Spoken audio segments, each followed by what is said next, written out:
In this section, you will learn about drawing in perspective. Drawing in perspective can help artists and designers draw a more realistic depth and form of objects within a scene. It can help us produce interior and exterior scenes that are not flat. In other words, elements in the scene look smaller when they are farther away from the viewer, and elements look bigger when they are closer to the viewer.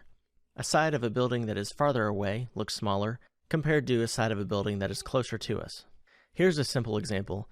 The square on the left is angled toward us, so we are looking directly at the square. The square, or perhaps more accurately, a rectangle depending on the length of the sides, looks more like a trapezoid, but it is what a square or a rectangle would look like if we placed it on the floor and were looking down on it at an angle, or if it was tilted back or located higher up in relation to our viewpoint. In other words, if we placed a square or rectangle rug down in front of us, with the top edge farther away from us, that top edge would look shorter than the edge closer to us. This is called foreshortening. To draw in perspective, we use a horizon line. This could be the literal horizon in a drawing of a sunset or sunrise, such as a landscape drawing, or the horizon line could be used for the perspective drawing only and not included in the final drawing.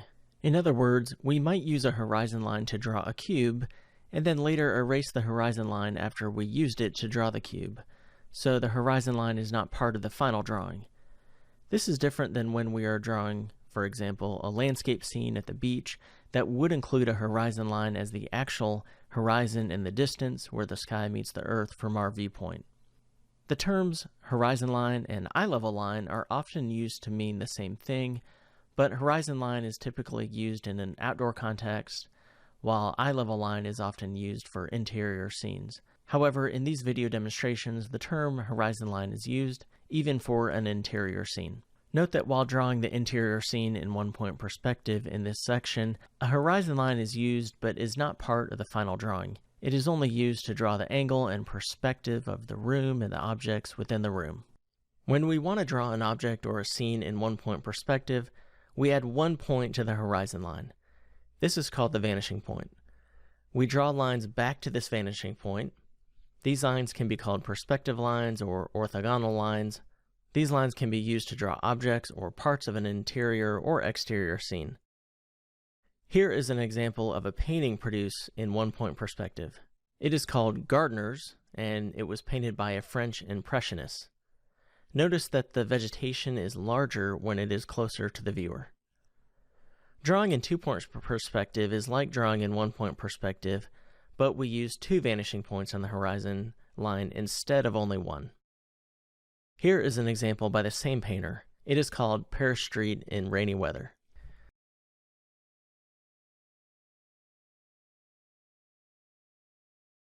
Here is an illustration that shows how two-point perspective can be used to draw a slightly turned cube.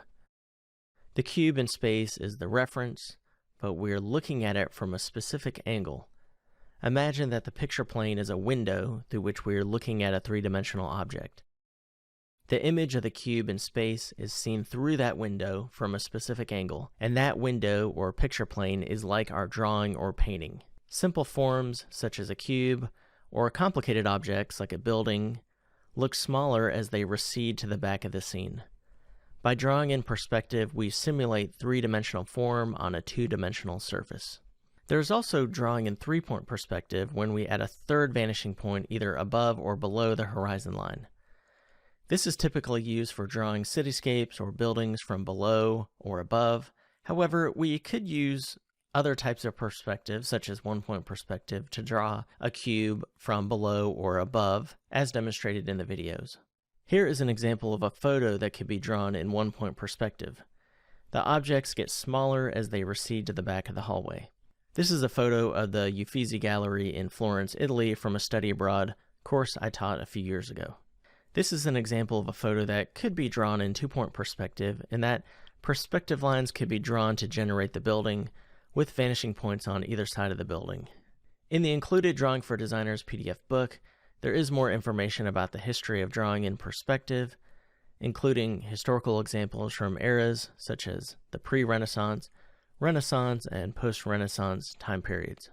In this section, you will follow along with Jonathan and draw a few cubes, a sideways cylinder, and an interior scene in one-point perspective. This course is meant for designers to learn how to accurately communicate visually. Drawing in perspective can help with that. However, we are not going to draw in 2-point perspective, 3-point perspective, or 4-point perspective in follow-along video demonstrations. It can get quite confusing for students new to drawing, and this is not an advanced, detailed course on the complete guide to perspective. However, we have included more information about drawing in these types of perspective in the Drawing for Designers PDF book, so feel free to complete those additional exercises. Let's get started. Hi, I'm Jonathan Simon, and in this course, I'm going to teach you how to draw. Would you like to learn how to draw more effectively in order to produce beautiful and interesting drawings as well as functional and aesthetically pleasing designs? Maybe you are a graphic designer who wants to add the drawing process to your workflow. Whether you are working on logos, editorial layouts, or digital productions such as websites or app designs. Maybe you are not a designer but want to communicate more effectively in visual form. Drawing is a skill that can be used in many different careers and not just design. For example, the various types of composition included in this course, including the rule of thirds, formal and informal subdivision, focal point, rotational symmetry, and the many other types of composition can be applied in drawings, but also designs and even photography. Drawing as part of the design process is something taught at prominent art schools, and it is used at various prestigious design agencies to this day. Drawing can be used as part of the brainstorming stage, the sketching stage, and even later parts of the design process. In this course, you will learn how to apply effective mark-making techniques, gesture drawing, value with shading and lighting, effective methods for drawing various shapes and forms, structural drawing, product sketching, the fundamentals of drawing the head and the face, drawing in perspective, and much more. By the time you have completed this course, you will have produced various drawings and designs that you could add to your portfolio.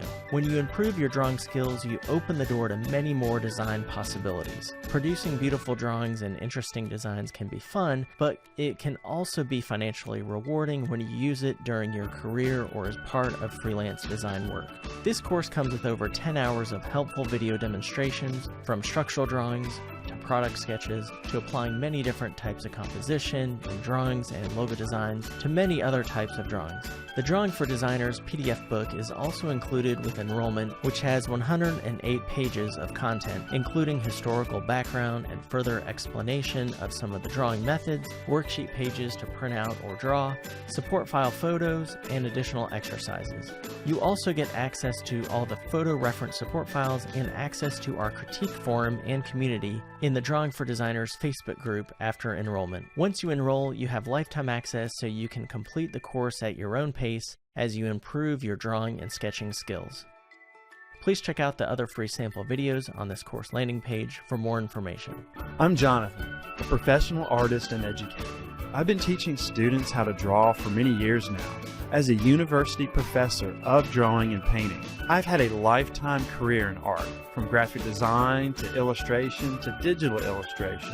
Before becoming a full-time artist, commercially my work and illustrations have been published on various magazine covers, advertisements, and commissioned for various companies. Some of my art has been featured in prominent galleries throughout the United States. In this course, my professional experience and education will provide you with expert guidance as you improve your drawing skills. My goal is to equip you with the skills and knowledge you need to produce amazing drawings. Jump on in the course and start drawing today. Get feedback from me and your peers as you build your skills and your portfolio. I offer a 30-day money-back guarantee, so if you're not satisfied, you can get a refund. But I know you'll love this course as you start to produce beautiful drawings. So don't wait. Join today, and I'll see you in this course.